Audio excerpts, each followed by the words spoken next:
King Louie here.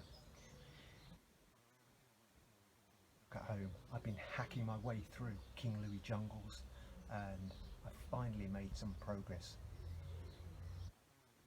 Hole. When I found it yesterday, there was a tiger in it. It was about this big, with all the stripes. Answered to the name of Percy. I think it was a tiger. Anyway, all of this nature around me got me thinking about maybe we should do our naturalist badge. And so let's have a think a bit more about the naturalist badge, shall we? It's all about what we love to do as Cub Scouts, getting out into nature and discovering things and exploring and finding out about the natural world. There are 4 elements to the naturist badge.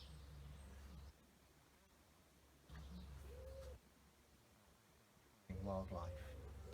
There are lots of categories that you can look for wildlife in. For example, you can look at trees, you could look at natural place, you could look at other types of animals. There are lots of categories, and for example, in the watering hole I discovered dragonfly nymphs, and I found newts and frogs and fish, of course. The tiger was trying to catch the fish unsuccessfully, and then on top of the water there were pond skaters, and what else did I see? Well, I can see some hoverflies at the moment, and what else did I see? I saw some damselflies, and damselflies are really beautiful, and they were close to the water as well. So lots of different things that you could see by water, but also lots of other things that you could see in your natural environment. So identifying wildlife, and what you could do is write down the wildlife in each of the categories. You need 6 in each category that you found, and write down some basic facts about what it is you found and some features about what it is that you found.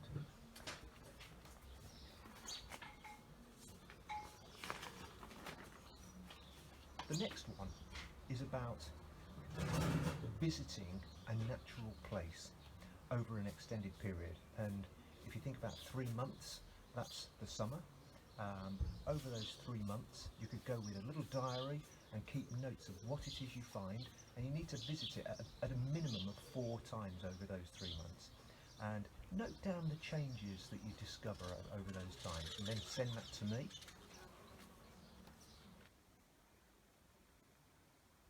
The next element is learning the countryside code. This is really important about how we look after our countryside, what we should do when we go into the natural environment in the countryside, and also things that we shouldn't do. And show me what you've learned about the countryside code, and maybe I'll ask a few questions when you show me as well, and then we can demonstrate that we've understood how we should be behaving in the countryside. And the last one is about choosing an activity. So there are 5 different activities from which you should choose one thing to do. The first one is art. You could out of things that you find in your own natural place, your garden or the place that you go to. I should have said actually about the natural place that you visit. This one.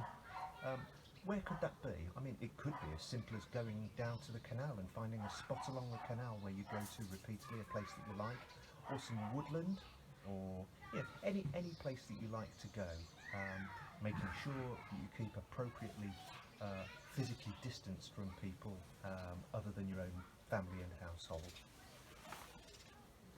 Okay, back to the activities.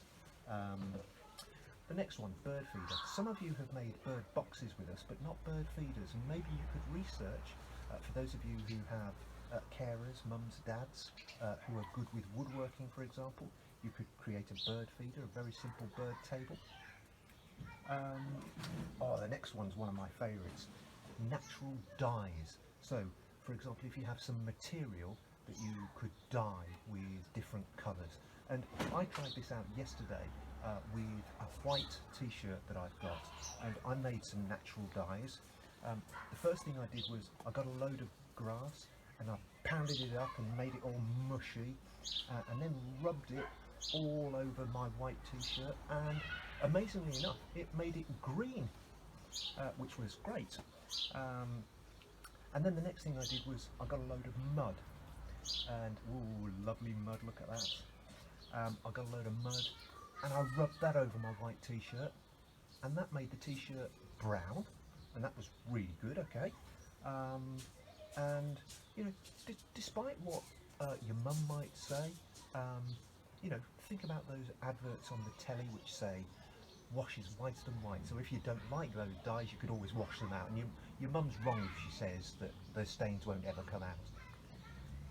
Here's something else that I found in the tropical jungle gardens at King Louie Towers. This is a leaf from a sumac tree, tropical sumac tree that I found. And I am told by experts in bushcraft that these also can be made into a dye, but then a dye of a colour that you wouldn't expect. So have a research about what you could find in your natural place that you could use as a natural dye, and then try dyeing a bit of material, an old cloth or something that's not needed anymore, an old t-shirt maybe. My favourites. Picking wild food. I love doing this. Now, as I was hacking back the gardens here in the jungle of King Louie Towers, I discovered some wild strawberries. They're like alpine type strawberries that had grown wild underneath, just behind the water. The water behind me, I found these strawberries, and they are delicious. Really nice. So delicious that somebody's actually, I say somebody, some wildlife has already been at them, and you can see that one's been eaten by some wild man-eating slugs, I think. Enough to have in the jungle here is a cacao tree, and I picked the fruit of the cacao tree and I mushed that all up, and then I made it into this cacao. I hope you know what that is really. Something else you could do is pick other leaves, and some of these leaves are edible. For example, this is salvia, and these are edible leaves. It's actually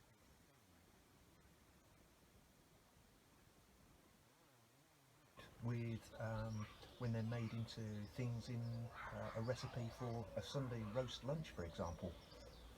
So lots of wild things, but make sure that you always talk with your carer, your mum or your dad, about what it is that you want to do with wild foods.